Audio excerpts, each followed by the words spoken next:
Well, hey, NathanGDavis here again. I hope you like what I've been doing. I think I'm definitely onto something here. Today I'm going to take it in a more spiritual direction, so just bear with me and try to keep an open mind. Here we go.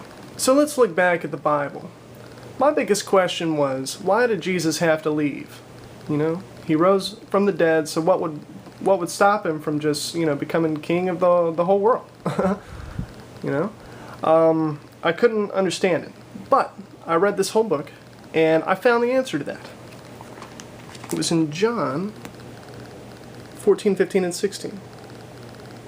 He says, "But I tell you the truth, it is for your good that I'm going away, because unless I go away, the Counselor will not come to you. But if I go, I will send him to you."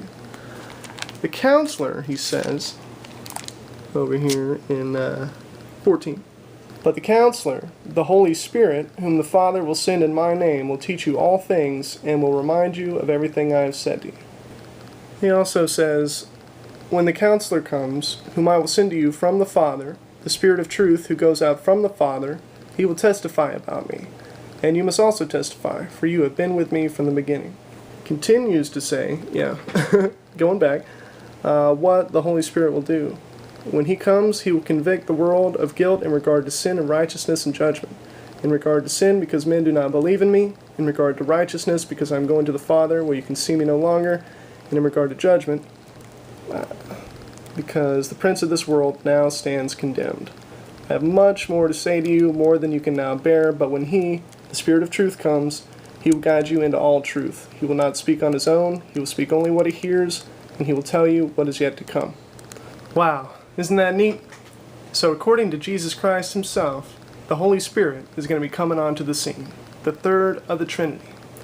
Now the key word counselor reminds me of a prophecy that I read in Isaiah 9. Let's see here, it says that every warrior's boot used in battle and every garment rolled in blood will be destined for burning, will be fuel for the fire. Isaiah 9:6. "For to us a child is born, to us a son is given, and the government will be on his shoulders. And he will be called Wonderful Counselor, Mighty God, Everlasting Father, Prince of Peace.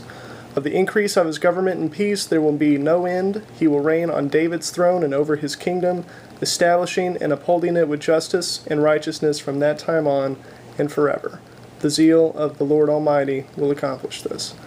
Now, a lot of people think that Isaiah 9:6 is talking about Jesus Christ. It even says so right here. It says that Isaiah 9 and 11 are prophecies about Jesus. Now, Isaiah 9 and 11? I recognize those numbers together. Let's check out Isaiah 11. "A shoot will come up from the stump of Jesse. From his roots a branch will bear fruit. The Spirit of the Lord will rest on him. The Spirit of wisdom and of understanding, the Spirit of counsel and of power, the Spirit of knowledge and of the fear of the Lord. And he will delight in the fear of the Lord.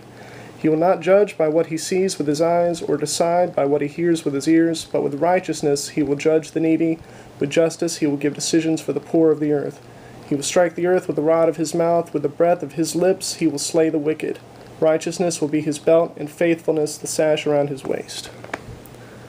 During this time the wolf will live with the lamb, the leopard will lie down with the goat, the calf and the lion and the yearling together, and a little child will lead them. The cow will feed with the bear, the young will lie down together, and the lion will eat straw like the ox.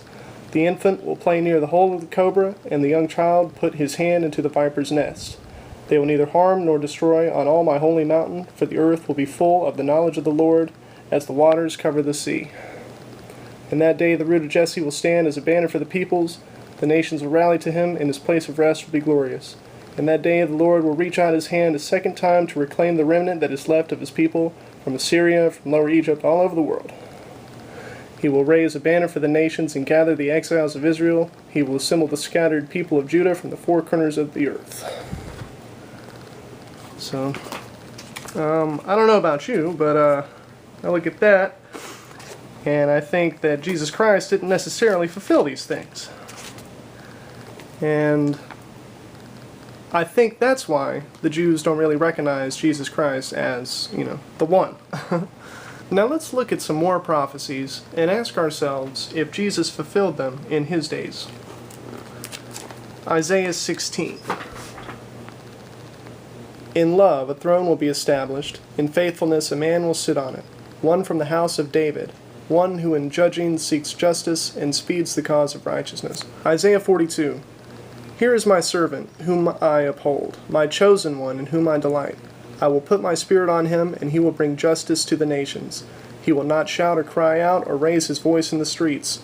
A bruised reed he will not break, and a smoldering wick he will not snuff out. In faithfulness he will bring forth justice. He will not falter or be discouraged till he establishes justice on earth. In his law the islands will put their hope. Jeremiah 23.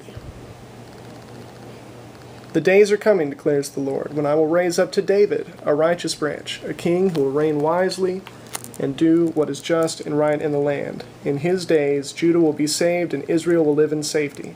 This is the name by which he will be called, the Lord our righteousness. Ezekiel 37:22. I will make them one nation in the land on the mountains of Israel.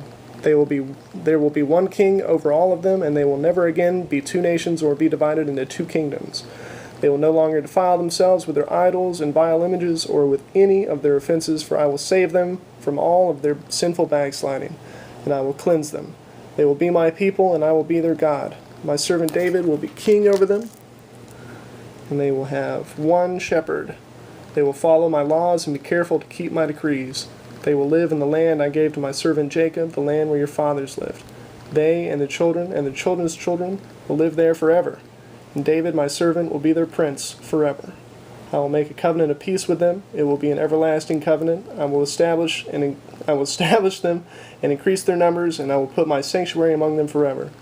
My dwelling place will be with them. I will be their God, and they will be my people. Then the nations will know that I, the Lord, make Israel holy, when my sanctuary is among them forever.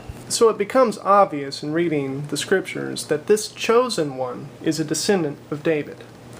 Now, God made a promise to David. In 2 Samuel 7,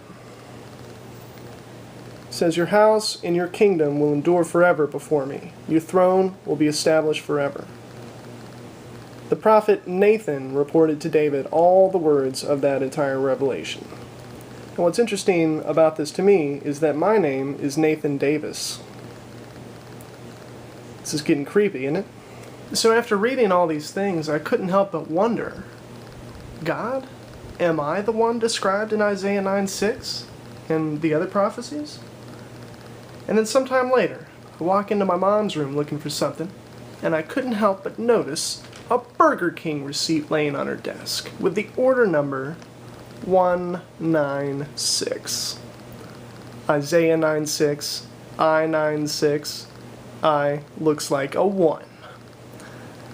And I thought it was pretty neat, but I knew it wasn't going to be enough to, just go out and tell everybody, hey, you guys, look, I'm the chosen one. Just look at this Burger King receipt, it proves it all. I knew that wouldn't be enough. But the very next day, a buddy of mine, he was in jail, and he got moved, and I received his new mailing address. And his new mailing address was 196 Lane Farm Road. And to me, I felt like that was enough. And so I began tumbling down the rabbit hole. In the next video, we're going to go so deep, it's going to blow your mind. Get ready.